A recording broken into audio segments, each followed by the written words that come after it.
Welcome to our channel advance learning institute. सभी का स्वागत है अपने इस online YouTube channel advance learning institute में। आज हम लोग देख रहे हैं एक इम्पॉर्टेंट टॉपिक जिसे बोलते हैं अपन लोग कैग।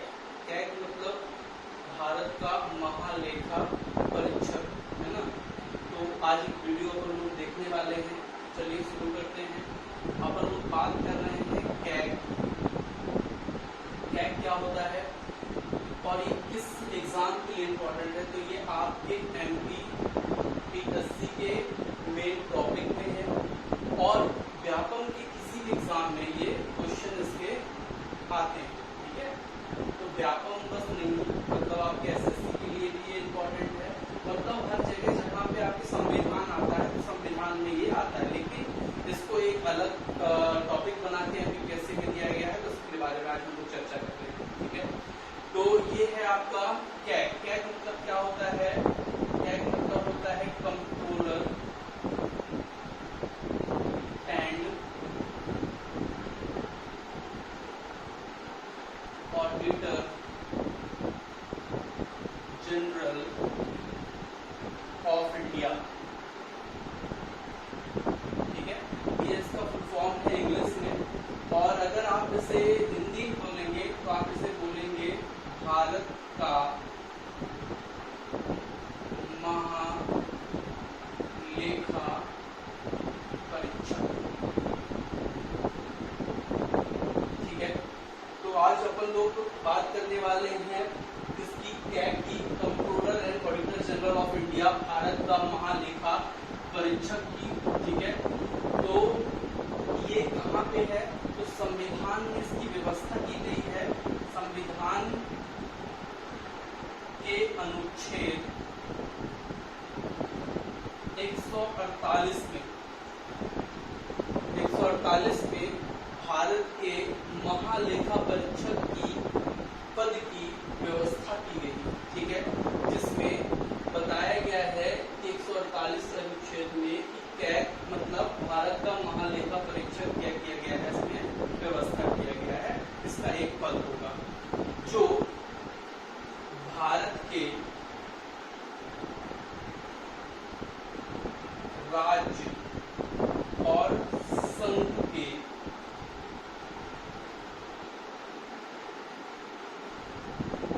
वित्तीय मामलों का लेखा जोखा रखेगा। ठीक है, तो ये है अपना क्या? कैग। ठीक है, इसमें एक चीज और ध्यान रखिएगा, ये भारत के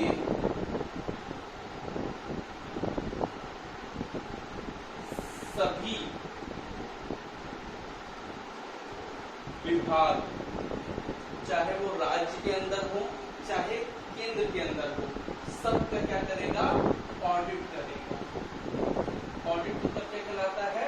सब चीज की क्या है? जांच करना है, कितना पैसा था तो कहाँ पे खर्च हुआ। ठीक है, किस वे में खर्च हुआ, सही खर्च हुआ कि नहीं खर्च हुआ, तो इसकी क्या करता है ये कैग पूरी लेखा जोखा रखता है। अब इनकी जो कैग है, इनकी नियुक्ति के बारे में अपन लोग जान लेते हैं। ठीक है,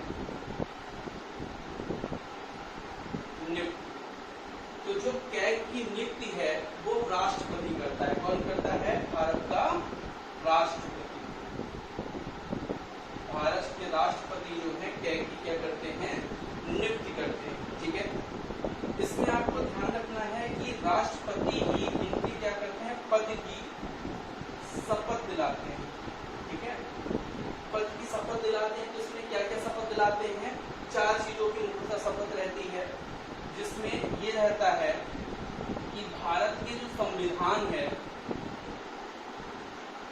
संविधान को क्या करना है आपको? उसके प्रति सच्ची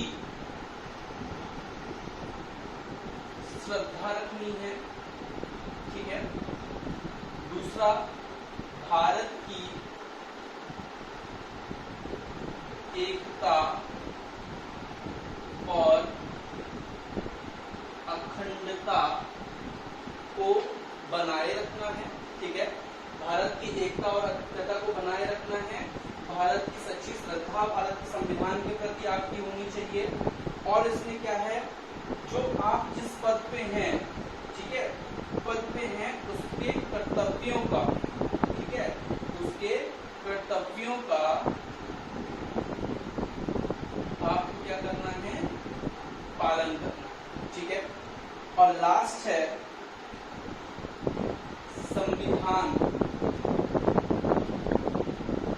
और जो विधियां हैं, विधियां मतलब लॉ, कानून को क्या करना है कि मर्यादा बनाए रखना है।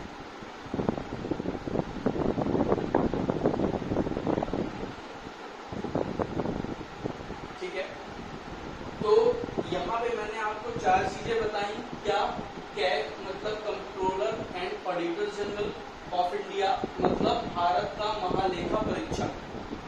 संविधान के अनुच्छेद 148 में इसकी पद की व्यवस्था की गई है, जहां पर भारत का महालेखा परीक्षक पद की बात कही गई है। फिर भारत के राज्य संघ के वित्तीय मामलों का लेखा जोखा रखता है, ठीक है। भारत के सभी विभागों को क्या करता है, ऑडिट करता है, ठीक है। ऑडिट मतलब लेखा जोखा, जांच परीक्षण करना। कैग मतलब कैग की नियुक्ति कौन करता है, राष्ट्रपति करता है। पद की शपथ जो होती है, शपथ, उसमें आपको 4 चीजों की शपथ दिलाई जाती है राष्ट्रपति द्वारा। संविधान की सच्ची श्रद्धा आपको रखनी है संविधान के प्रति, जो भारत की एकता और अखंडता को बनाए रखना है। पद कर्तव्यों का, अपने जो जिस पद पे हैं आप उसके कर्तव्यों का पालन करना है और संविधान की विधियों की मर्यादा बनाए रखना है। अब बात करते हैं अपन लोग इसके कार्यकाल की, ठीक है। तो ये जो चीजें मैं लिख रहा हूँ वो चीज आपको स्पष्ट समझ में आ रही है ना, मतलब दिख रहा है कि अच्छा। तो कार्य जो होते हैं, कार्यकाल इसके या 6 वर्ष का कार्यकाल होता है या फिर 65 वर्ष का। मतलब चाहे आप 6 वर्ष पूरे कर लीजिए और चाहे आप 65 वर्ष की उम्र पहले पूरी कर लीजिए, तो आप क्या हो जाएंगे, आपका कार्यकाल पूर्ण हो जाएगा। और ये अपने जो त्याग पत्र है, अगर मान लीजिए वो अपनी जॉब छोड़ना चाहते हैं, तो त्याग पत्र वो किसको देते हैं, वो देते हैं भारत के राष्ट्रपति को कभी भी सौंप सकते हैं, ठीक है। तो ये हो गया इनका कार्यकाल और त्याग पत्र, ठीक है। इनकी जो वेतन होती है, इसकी कैग की या इससे संबंधित कर्मचारियों की जो वेतन होती है वो कहां पे भारित होती है, भारत के संचित निधि से, ठीक है। मतलब इनको जो वेतन दी जाती है वो कहां से दी जाती है, भारत के संचित निधि से। ध्यान रखिएगा यहाँ पे जो इम्पोर्टेंट क्वेश्चन है जो आपको पूछे जाएंगे, ठीक है, उनको आपको क्या करना है, ध्यान रखना है और इन्हीं से क्या बनेंगे, क्वेश्चन बनेंगे। क्वेश्चन क्या रहेगा, कैग से संबंधित जो कर्मचारी होते हैं उनकी वेतन कहाँ से बनती है, तो भारत के संचित निधि के द्वारा उनकी क्या होती है, वेतन बनती है, ठीक है। तो चलिए अब अपन लोग चलते हैं, इनको क्या क्या स्वतंत्रता है, ठीक है, और क्या क्या इसके बारे में है, तो इसको अपन लोग देखते हैं, ठीक है। चलिए, तो अब यहाँ पे अपन लोग क्या देखेंगे कि जो कैग है, कैग की स्वतंत्रता के बारे में, कि उसको क्या क्या स्वतंत्रता दी गई है उसके बारे में चर्चा करते हैं।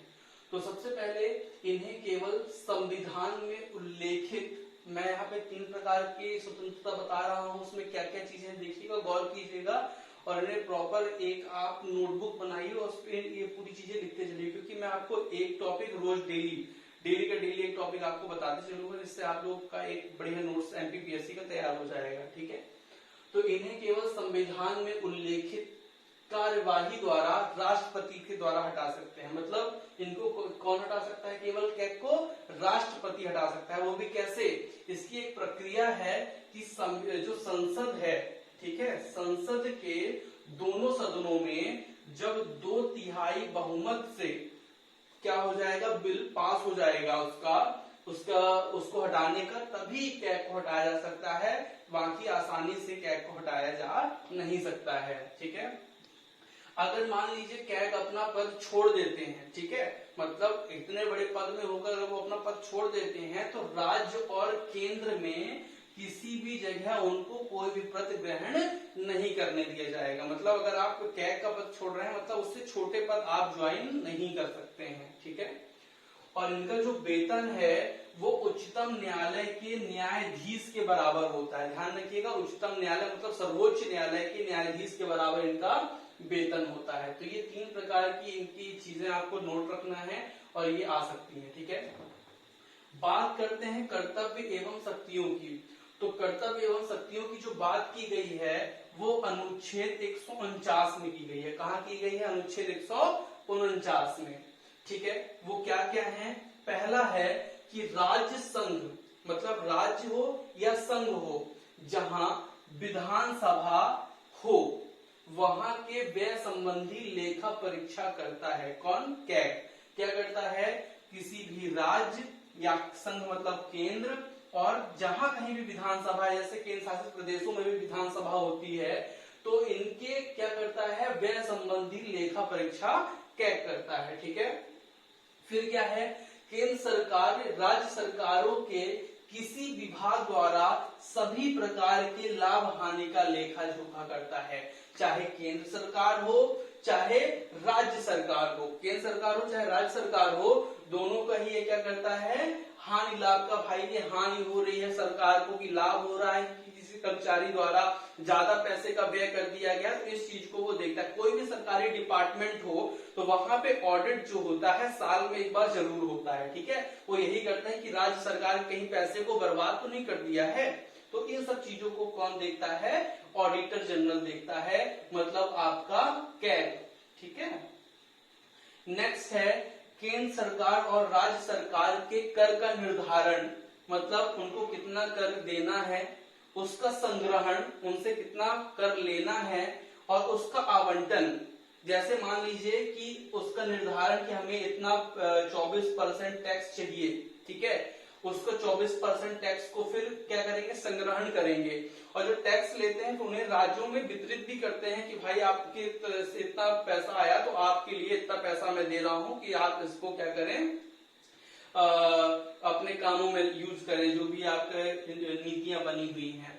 ठीक है, फिर प्राप्तियों और व्ययों का भी लेखा जोखा। प्राप्तियों मतलब जो पैसा अन्य किसी विभाग द्वारा किसी विभाग में आया है और किसी विभाग द्वारा उसको क्या किया गया है, खर्च किया गया, तो उसका लेखा जोखा भी कौन करता है, आपका कैग करता है। ठीक है, केंद्र सरकार और राज्य सरकार के बीच लेन देन, है ना, मतलब जैसे मान लीजिए केंद्र सरकार को कितना पैसा देना है या कितना पैसा राज्य सरकार से लेना है, तो उसका भी कौन करता है, कैग करता है। ठीक है, अब ये है केंद्र सरकार की रिपोर्ट और राज्य सरकार की रिपोर्ट। जो भी दोनों रिपोर्टें हैं, इन दोनों रिपोर्टों का क्या करता है, केंद्र सरकार की जो रिपोर्ट है उसको राष्ट्रपति को सौंपता है। ध्यान रखिएगा, पूछा जाता है क्वेश्चन कि केंद्र सरकार की रिपोर्ट किसको सौंपता है, राष्ट्रपति को, और राज्य सरकार की रिपोर्ट किसको सौंपता है, तो सौंपता है राज्यपाल को। ठीक है, तो ये ध्यान रखना है। ठीक है, अब क्या है आपका, फिर है आपका संसद की लोक लेखा समिति। संसद में एक लोक लेखा समिति होती है, उसको ये क्या करता है, गाइड करता है, उसके मित्र के तरह कार्य करता है, और उसको मार्गदर्शन देने का भी कार्य करता है। कौन, कैग करता है। ठीक है, कैग जो है 3 प्रकार की रिपोर्ट क्या करता है, प्रस्तुत करता है, 3 प्रकार की प्रतिवेदन प्रस्तुत करता है। ठीक है, ध्यान रखिएगा, 3 लेखा परीक्षा प्रतिवेदन क्या करता है, प्रस्तुत करता है। कौन सा, एक हो गया विनियोग, दूसरा हो गया वित्त लेखा आयोग, लेखाओं का जो परीक्षा करना, और सरकारी उपक्रमों का परीक्षा करना। इसके साथ ये भी है कि जो सरकारी कंपनियां हो गई, जैसे आपकी BHEL हो गई, ठीक है, ऐसी बड़ी बड़ी जो नवरत्न कंपनी है, उनका लेखा जोखा भी कौन करता है, कैग करता है। ठीक है, अब थोड़ी सी चीजें और बची हैं, उनको मैं बता देता हूं। तो ध्यान रखिएगा, जो कैग होता है वो किसके प्रति उत्तरदायी होता है, क्वेश्चन ये बनता है, और कई बार पूछा भी गया है। ठीक है, तो इस क्वेश्चन को नोट डाउन कीजिएगा जो मैं अब आपको बताने वाला हूं। तो थोड़ा सा मैं इधर इरेज कर लेता हूं जिससे आप लोग को बता पाऊं। ठीक है, तो मैं ये बोल रहा हूं कि जो कैग है, कैग ये संसद के प्रति क्या होता है, संसद के प्रति उत्तरदायी होता है। ठीक है, ध्यान रखिएगा, संसद के प्रति उत्तरदायी होता है। अच्छा, अब मैं आपको एक चीज बताने वाला हूं कि एक डेट याद रख लीजिएगा आप, 1968 में जो कैग है, कैग के थोड़ा सा क्या किया गया, विस्तार किया गया। हर राज्य में एक क्या किया गया, ऑडिट ऑफिस बनवाया गया। ठीक है, ऑडिट ऑफिस है, उसको आप लोग कह सकते हैं क्या, लेखा परीक्षा बोर्ड, लेखा परीक्षा बोर्ड। 1968 में हर राज्य में लेखा परीक्षा बोर्ड की स्थापना की गई, जिसे ऑडिट भी कहते हैं, ऑडिट बोर्ड भी कहते हैं। जैसे अपने मध्य प्रदेश का जो ऑडिट बोर्ड है वो ग्वालियर में है। ठीक है, ध्यान रखिएगा, हर सरकारी विभाग में ग्वालियर से क्या आते हैं, ऑडिट करने लोग आते हैं, मतलब ऑडिट का ऑफिस कहाँ है, ग्वालियर में है। ठीक है, तो ये जो लोक लेखा परीक्षा बोर्ड की स्थापना की गई, इसमें 3 लोग मुख्यतः हुए। एक हुए अध्यक्ष और 2 कौन हुए, 2 हुए उसके सदस्य। ध्यान रखिएगा, एक अध्यक्ष और 2 सदस्य, जिनकी नियुक्ति कौन करता है, जिनकी नियुक्ति करते हैं राष्ट्रपति नहीं, कैग। ठीक है, इस बार कौन करते हैं, इनकी नियुक्ति कैग करते हैं और कैग की नियुक्ति कौन करता है, राष्ट्रपति करता है। ठीक है, तो ये हो गया अपनी कुछ चीजें। अब अपन लोग थोड़ा सा और कुछ इंपॉर्टेंट तथ्य देख लेते हैं, ध्यान दीजिएगा एक एक चीज को, क्योंकि ये सभी चीज, अच्छा मैंने मिटा दिया, आप लोग वीडियो को थोड़ा सा बैक करके पुश करके इन चीजों को लिख लीजिएगा। ठीक है, और मोस्टली वीडियो को पूरा देखा करें। ठीक है, चलिए अब मैं आपको अनुच्छेद बता रहा हूं, कुछ अनुच्छेद इंपॉर्टेंट हैं और उनका विषय वस्तु क्या है, उसमें क्या क्या चीजें हैं, उसको आप लोग थोड़ा सा ध्यान दे लीजिएगा। तो अनुच्छेद 148 की बात करूंगा, जहां पे कैग की बात की गई है। किसकी बात की गई है, कैग की बात की गई है कि कैग का नियुक्ति कैसे होती है। ठीक है, नियुक्ति की बात की गई है। ठीक है, किसकी बात की गई है, नियुक्ति की। फिर है इसके बाद 149, यहां पे कैग के शक्तियों,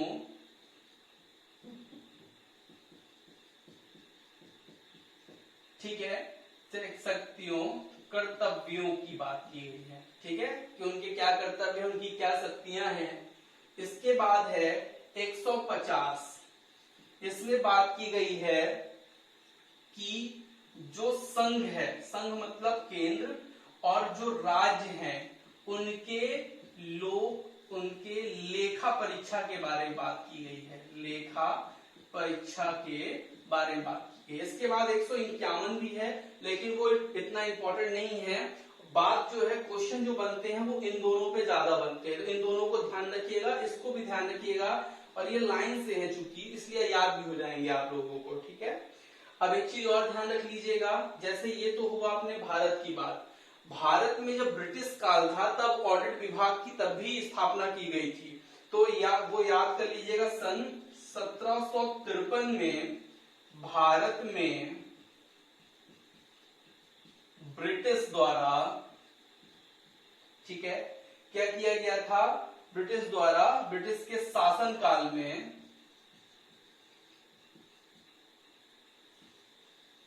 ऑडिट ऑफिस का क्या किया गया था, ऑडिट का क्या किया गया था, स्थापना की गई थी ऑडिट विभाग की। ठीक है, ऑडिट डिपार्टमेंट लिख लीजिएगा, ऑडिट डिपार्टमेंट।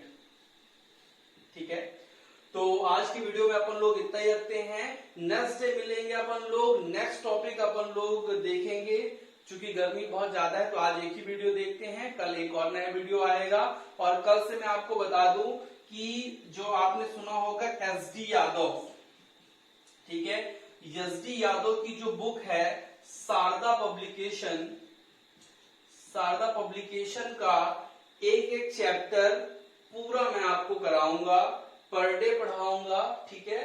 तो ये वीडियो आपकी नेक्स्ट कल से मॉर्निंग में स्टार्ट हो जाएगी और शाम को आपको किसकी क्लास चलेगी, एमपीपीएससी के लिए चलेगी। और आपको मॉर्निंग में क्लास चलेगी मैथ की, और अभी नहीं लेकिन कुछ दिन बाद आपकी जो एक और क्लास चलेगी वो रीजनिंग की क्लास चलेगी, ठीक है। तो ये क्लास आपकी मॉर्निंग में रहा करेगी और ये आपकी एमपीपीएससी क्लास शाम को रहा करेगी। और यहाँ पे जो मैं आपको मैथ पढ़ाऊंगा, ये जो एमपी टेट का एग्जाम होने वाला है वर्ग 3 का, उसके लिए रहेगा इंपॉर्टेंट। और ये मोस्टली एसटी यादव जो है आपके पुलिस, ठीक है, एमपीएसआई के लिए इंपॉर्टेंट रहेगी, ठीक है। और भी जो ये आपके वीडियो हैं और भी जो आपकी ये क्लासें हैं उसके लिए ये इंपॉर्टेंट रहेगी, जहां पे आपकी मैथ आती है।